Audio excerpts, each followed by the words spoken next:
All right, guys, your fascia boards can look worn out and rotten for a couple of reasons. It's one of the areas on your house that's the weakest. They're not as reinforced as other areas of your framing. Not to mention they're one of the most exposed wooden areas of your house, which makes them susceptible to rain, wind. If you got clogged gutters, water can overflow onto the fascia and damage it over time. In bad weather, they can get battered by tree branches, accidents, which makes them even more exposed to rot. And once again, if your gutters aren't installed properly, they can lead to leaks that cause the fascia board to rot. Mold and mildew can also build up as a result of all of this.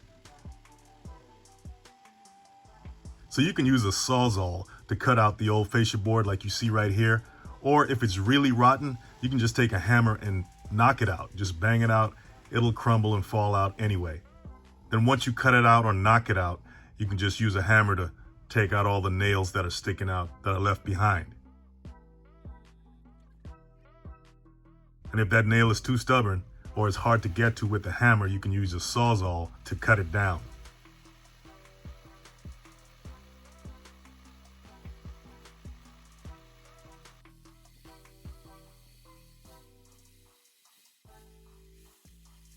Now the wood that overhangs the wall and touches the fascia board are called outriggers. And if you look at those are in pretty bad shape as well. So what I'm doing is I'm putting small pieces of wood next to them, sistering them up. So when I put the new fascia board on, it'll have a stronger support and I actually have something to nail the fascia board to without having to worry about it if it's gonna stick or not. Then after that, I just apply some liquid nail between the new wood and the old wood just to give it that extra reinforcement.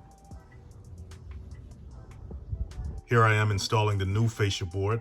I'm using a pry bar to get under that drip edge. The drip edge is that metal piece that goes across the roof that overlaps the fascia board.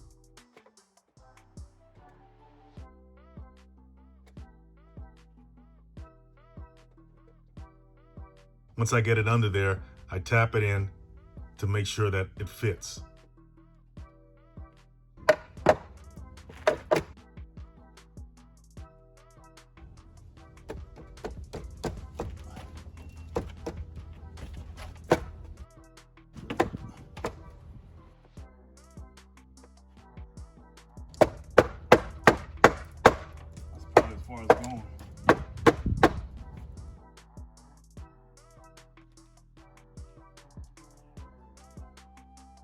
Sometimes it ain't perfect, so I'm gonna rip, I don't know, about half an inch, 3/8 of an inch off of this wood so I can get this level, make it uniform.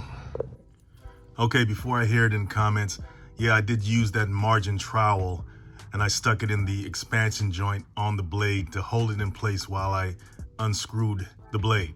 That's an old skill saw and I couldn't for the life of me find a button to lock the spindle.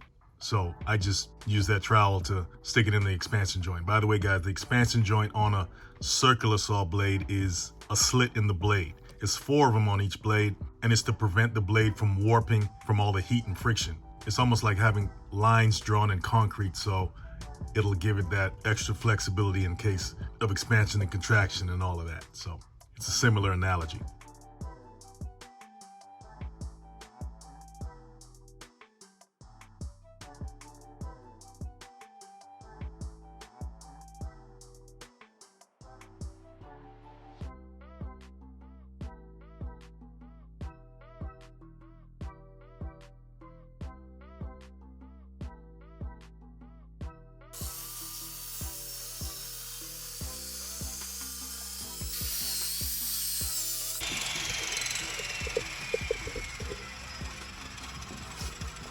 Pull it down versus still be too long. Let's see. Get this.